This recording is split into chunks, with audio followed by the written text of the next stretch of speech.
জয়ের পর শনিবার সরকার গঠন করবে বিজেপি। ঠিক এমন সময়ই গুলিতে ঝাঁঝরা করে খুন করা হলো শুভেন্দু অধিকারীর আত্মসহায়ক চন্দ্রনাথ রথকে। একেবারে ওয়েব সিরিজের মতো হাড়হীন করা কায়দায় পয়েন্ট ব্ল্যাঙ্ক রেঞ্জ থেকে গুলি চালিয়ে। নিহত চন্দ্রনাথের মায়ের স্পষ্ট অভিযোগ, রাজনৈতিক প্রতিশোধ নিতেই খুন করা হয়েছে তার ছেলেকে। গরম গরম বক্তব্য রেখেছিল শাসক দল যারা ছিল যে 4 তারিখের পরে কোনো দিল্লির বাবাও রক্ষা করতে পারবে না। তার পরিণতি হিসাবে আমার ছেলেকে আজকে জীবন বলি দিতে হলো।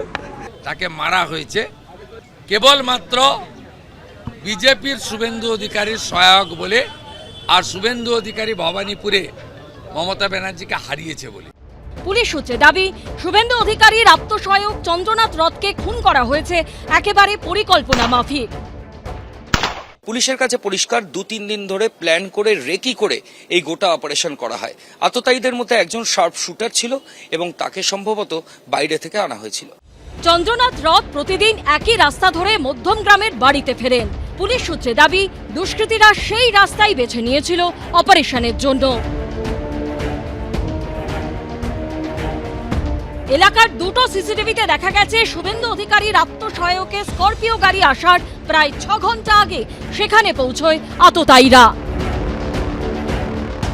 শুভেন্দু অধিকারীর আত্মসহায়ককে খুনের ঠিক 8 মিনিট আগে এই যে দোহারিয়ার যে রাস্তায় আমরা দাঁড়িয়ে রয়েছি, যে ঘটনাস্থল, সেখানে আসে আততায়ীরা তাদের সিলভার কালারের গাড়িটিকে নিয়ে।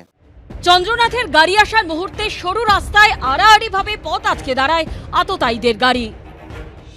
এটাই সেই জায়গা যেখানে শুভেন্দু অধিকারীর আত্মসহায়ক চন্দ্রনাথ রথকে নৃশংসভাবে খুন করা হয়। প্রত্যক্ষদর্শীরা যেটা জানিয়েছেন যে খুনে ব্যবহৃত গাড়ি, বাইক এবং অভিযুক্তদের এই জায়গাতেই দাঁড়িয়ে থাকতে দেখা যায়। সূত্রের খবর, নিশান গাড়িটির ভেতর 2 জন ছিল। চন্দ্রনাথ রথের গাড়িটিকে ঘিরে ধরে 2টা মোটর বাইক। নেমে এসে কাছের ওপার থেকেই চন্দ্রনাথকে টার্গেট করে 10 রাউন্ড গুলি চালায় আততায়ীরা। এই যে জায়গা রয়েছে এখানে ঘটনাস্থল, সেই ঘটনাস্থল এখনো পর্যন্ত বিভিন্ন গাড়ির ভাঙা অংশ সেই সবটা পড়ে রয়েছে এবং এখান থেকে গুলি চালাবার পরবর্তীকালে কিন্তু পালায় আততায়ীরা। এখানে যে ফ্ল্যাটটা যে সামনে আছে, ওই ফ্ল্যাট দিয়ে একটা মহিলা ডিটেক্ট করেছিল যে 2টো বাইক ওইখানে 1/2 ঘন্টা 40 মিনিট ধরে দাঁড়িয়েছিল। মানে গতকাল রাতে ঠিক যেখানে খুন হয়েছে একদম তার পাশেই গলি আছে, গলির মধ্যে ভ্যাট ফ্যাট ফেলা হয়, ওইখানেই অন্ধকার থাকে ওই গলিটা, ওইখানেই 2টো বাইক লুকিয়েছে। একটা নিসান মাইক্রা গাড়ি সাদা রঙের, ওই দাদার গাড়িটাকে পথ আটকিয়েছিল সামনে দিয়ে। পুলিশ সূত্রে দাবি, অপারেশন চালিয়ে দুষ্কৃতীরা প্ল্যান মাফিক গাড়ি সেখানে রেখে বাইকে চড়ে আলাদা আলাদা রাস্তায় পালায়। সিসিটিভিতেও সেই ছবি ধরা পড়েছে। গলির রাস্তা দিয়ে গতকাল রাতের অন্ধকারে পালিয়ে গেছে আততায়ীরা।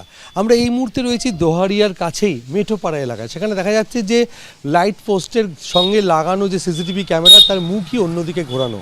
অর্থাৎ তদন্তকারীদের ক্ষেত্রে যেটা সমস্যা হচ্ছে যে সিসিটিভি ফুটেজ সংগ্রহ করতে গিয়ে দেখা যাচ্ছে অধিকাংশ ক্ষেত্রেই সিসিটিভি ক্যামেরা খারাপ। জায়গায় জায়গায় সিসিটিভি ক্যামেরা খারাপ থাকায় সমস্যায় পড়ছেন তদন্তকারীরা।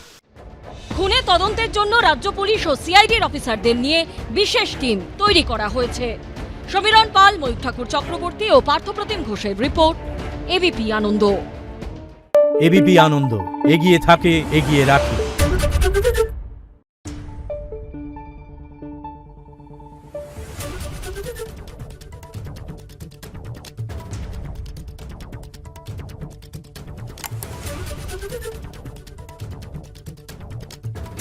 Thank you.